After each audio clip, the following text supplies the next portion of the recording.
Hello everyone, so I'm going to be showing you all the updated Cilia SDK and control panel. So you can see right now we have 8 Cilia PCBs connected up, and they're all glowing blue because that's the default color once the SDKs found them. And over here we're going to launch our control panel.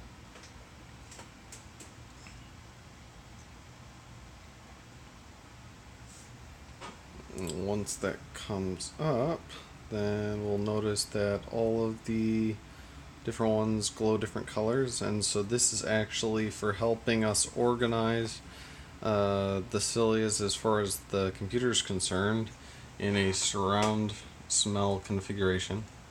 So as you can see, this toggle view lets us toggle between looking at individual units and looking at the top-down view where we can organize. So let's say, for example, if the green one is actually not in the front of the room but in the rear left, and then maybe the rear left one's actually, or the front center one, or sorry, the purple one's actually in the front center, then we could simply go up here and change this one to purple and swap, and you could continue to change them until they're all in the right configuration. And what we'll notice is that if I actually stop the control panel and start it again,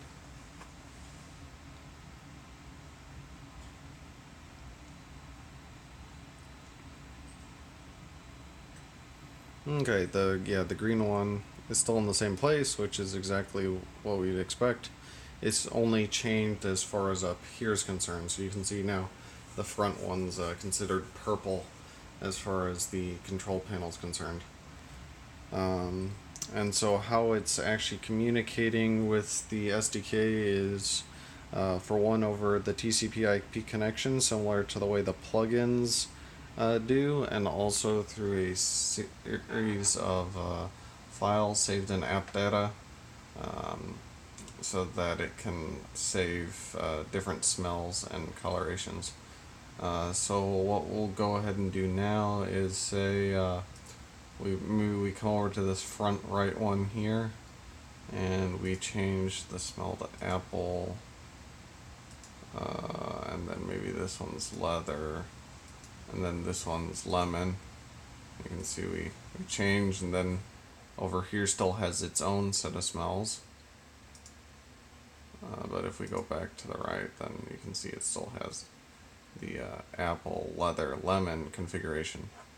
And if we go ahead and stop and restart control panel,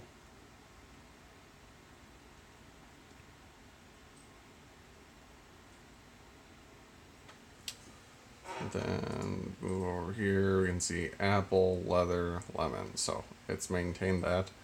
And so that's also getting us saved off in the files, so the SDK can reference those when you're sending your commands of which smell to send.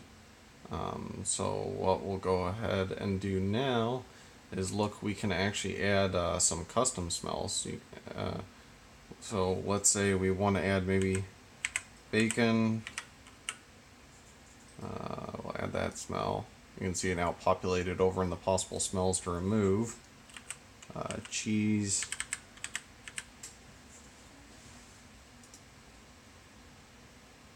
And you'll see that one show there, and it also shows at the bottom of this. And then maybe tomato. Or tomato. Hopefully I'm spelling that right. Okay. So now we've got these. So we could go ahead and add those. So let's say now this one's bacon. This one's cheese. That one's tomato. And then let's say, for example, we don't want the cheese anymore. So you go and remove the smell. And then that one just reverts back to bacon the smell that was before it, since we got rid of that. So now it should be bacon, bacon, tomato. So if I go ahead and restart this yet again.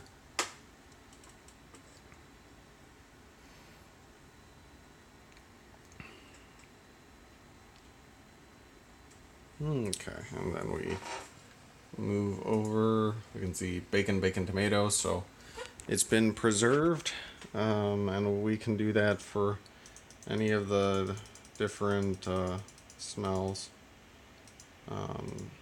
So yeah, this is, definitely a beta. I gonna go through and I'm gonna release this tonight. I still need to do testing with sending the smells because I need to make a modified version of the plugin that's actually going to send smells over to each of these units to do the advanced testing. But this is a beta. I'll leave the old SDK out there and provide this as an alternative that you can download and mark it as beta. And if you want to play around with it, I know the only ones out in the people who have them out in the wild have one unit, so there may not be much you can do with the surround, but yeah, I'll get it out there anyways. So that's it. Signing off.